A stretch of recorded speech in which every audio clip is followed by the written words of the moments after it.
So hello everyone, I welcome you all to UIS. एक बहुत important vacancy जो है यूपीएससी ने रिलीज़ किया, उसका नोटिफिकेशन आपको पीआईबी में भी मिल जाएगा। और बहुत इंपॉर्टेंट वैकेंसी इसलिए क्योंकि ये अगर आप इस वैकेंसी की बात करें तो जैसे यूपीएससी का जो एग्ज़ाम होता है, जो सिविल सर्विस आईएएस एग्ज़ाम जिसे आप कहते हैं, उसमें लगभग 23 सर्विसेज इंक्लूडेड, और उसमें रेलवे से भी रिलेटेड काफ़ी सारी सर्विसेज थी। और एक तो टेक्निकल एस्पेक्ट में जो रिक्रूटमेंट होता है रेलवे के कंटेक्स्ट में, तो वहाँ पे अगर आप देखो तो इंडियन इंजीनियरिंग सर्विस के माध्यम से रिक्रूट होता था। टेक्निकल एस्पेक्ट में लीडरशिप इंडियन इंजीनियरिंग सर्विस से होता था। एडमिनिस्ट्रेटिव एस्पेक्ट में जो लीडरशिप है, जैसे फाइनेंशियल एस्पेक्ट और ये सब, वो आपका जो है वो सिविल सर्विस के माध्यम से होता था।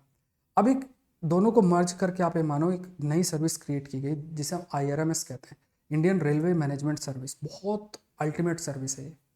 और अगर आपका बैकग्राउंड इंजीनियरिंग का है तो आपको इसको देना ही चाहिए। देखो, सबसे इंपॉर्टेंट क्या है, प्रीलिम्स सेम होगा इंडियन फॉरेस्ट सर्विस का जैसे था अभी, जैसे इंडियन फॉरेस्ट सर्विस का देते हो। और इंडियन फॉरेस्ट सर्विस का अगर आपके पास साइंस इंजीनियरिंग बैकग्राउंड है तो आप देते हो जाता है। तो कई लोग के पास ऑप्शन खुल जाता है कि ठीक है, मैं ये ऑप्शनल लेता हूँ तो मेरा सिलेक्शन हो जाएगा। होता भी बहुत लोगों का है। और एक बहुत इंटरेस्टिंग चीज़ आप जरूर से सुनना, एक दो पॉइंट एक्सप्लेन करने के बाद। देखो, सिविल सर्विस का और आईओएफएस का और साथ में आईआरएमएस का भी प्रीलिम्स में इसी पूल में ही सिलेक्शन जो है वो आपका होगा। मतलब कि जैसे एक कट ऑफ आईएएस की आएगी, एक इंडियन फॉरेस्ट सर्विस की कट ऑफ आएगी और एक इंडियन रेलवे मैनेजमेंट सर्विस की कट ऑफ आएगी। अगर आप कट ऑफ देखोगे ना तो आईएएस की कट ऑफ कम जाती है, 86 87 मार्क्स गई थी। अगर आप इंडियन फॉरेस्ट सर्विस की देखोगे तो उसकी 100 नंबर गई थी। मतलब लगभग 12 13 नंबर ज़्यादा जाती है। क्यों? सीटें बहुत कम होती है, 110 20 ऐसे सीटें जाती है। और अब आईआरएमएस आप आओ, आईआरएमएस की भी कट ऑफ ऐसी ही जाएगी, 100 105 102 103। मतलब जो भी सिविल सर्विस की कट ऑफ होगी उससे 10 12 नंबर ज़्यादा ही जाएगी। ठीक है, 10 12 नंबर ज़्यादा जाएगी।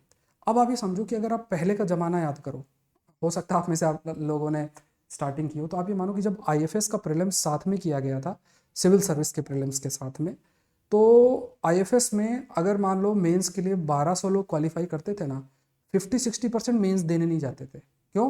क्योंकि उन्होंने ऐसे ही भर दिया कि ठीक है, मैंने इंजीनियरिंग के चलो भर देते हैं, भर दिया मेंस देने। तो थोड़ा सा भी किसी ने प्रिपेयर किया था ना, वो इंडियन फॉरेस्ट सर्विस में निकल गया। अब चलो अवेयरनेस बढ़ गई है। अब इसी तरीके से अगर आपने मान लो आपने कोई जो ये चार ऑप्शनल सिविल मैकेनिकल इलेक्ट्रिकल और कॉस्ट अकाउंटिंग ही नहीं दिया, अगर आपका ये ऑप्शनल है, ये ऑप्शनल आपने मान लो पढ़ लिया। देखो, अब आप इंजीनियरिंग बैकग्राउंड से हैं या आप जिस भी बैकग्राउंड से हैं, अगर आपको लगता है कि मैं पढ़ सकता हूँ, क्योंकि मेंस में मात्र एक पेपर है, मतलब दो पेपर हैं आपका एक ऑप्शनल का, और क्वालिफाइंग में हिंदी इंग्लिश या एक रीजनल लैंग्वेज और आपका इंग्लिश है। अब आप इमेजिन करो कि जब आप सिविल सर्विस का एग्जाम देते हो तो उसमें मेंस में क्या क्या नहीं पढ़ना पड़ता। GS 1 2 3 4 ऑप्शनल, ऐसे क्वालिफाइंग पेपर, फिर प्रीलिम्स का सारा सब कुछ होता है। और यहाँ पे सिर्फ आपको प्रीलिम्स क्वालिफाई करना है। आपका ऑप्शनल अगर तैयार है एक, आप निकल जाओगे तुरंत, मतलब इन द सेंस सिलेक्शन हो जाएगा। तो ये अपॉर्चुनिटी मिस नहीं करना है। अब दूसरी चीज़ होता है कि और ये जो ऑप्शनल है थोड़ा स्पेसिफिक है, क्योंकि सेम ऑप्शनल आप सिविल सर्विस में भी ले सकते हो। तो यहाँ पे ये है कि ऐसे टीचर्स बहुत सारे हैं जो इन सब्जेक्ट्स पर एक्सपर्टीज रखते हैं, इंडियन इंजीनियरिंग सर्विस में पढ़ाएंगे या गेट के एग्जाम में पढ़ाते हैं। एक कोई टीचर को पकड़ लो और बढ़िया से इस पूरे ऑप्शनल को क्लियर कर लो, और मतलब पढ़ लो। आपने अगर इन एरियाज में पढ़ रखा, नहीं भी पढ़ रखा, किसी भी ब्रांच में पढ़ रखा है, तो आप एक साल भी ढंग से पढ़ते हो, या फिर अभी भी अगर पढ़ते हो तो बहुत बड़ी अपॉर्चुनिटी, मतलब आप कर सकते हो। मतलब आप इतने केपेबल हो कि कर सकते हो। आपको पता चल जाएगी बस मुझे इतना पढ़ने से मुझे जो है इतनी बड़ी सर्विस मिल रही है। इसको बिल्कुल आप मिस मत करना। ये मेरा आपसे एक बहुत अच्छे तरीके से मैं बाय यूजिंग माई एक्सपीरियंस मैं आपसे शेयर कर रहा हूँ। तो ये थोड़ा सा ध्यान आप जरूर से रखना, इस बात को बिल्कुल भी आप इग्नोर नहीं करना है। और इस पर सोचना, थोड़ा थिंकिंग रखना। सबका अपना अपना चॉइस है, सब कुछ है, लेकिन फिर भी इस पर सोचना जरूर से कि प्रीलिम्स तो सेम ही होना है। अगर आपने एक ऐसा ऑप्शनल चूज़ किया जो कि आपको तीनों सर्विस के लिए एलिजिबल कर दे, उससे अच्छी चीज़ क्या है? आप आईएफएस के लिए भी एलिजिबल हो, ये है। प्रीलिम्स के लिए तो देखो, जो स्पेसिफिकली इंजीनियरिंग ही कर रहे हैं और उन्होंने आईएएस का प्रीलिम्स नहीं दिया तो निकलता भी नहीं है। देखो, जिस तरीके से टफनेस है, जब तक वो एग्ज़ाम के नेचर को समझेंगे ना, 2 साल तो ऐसे ही बीत जाएंगे।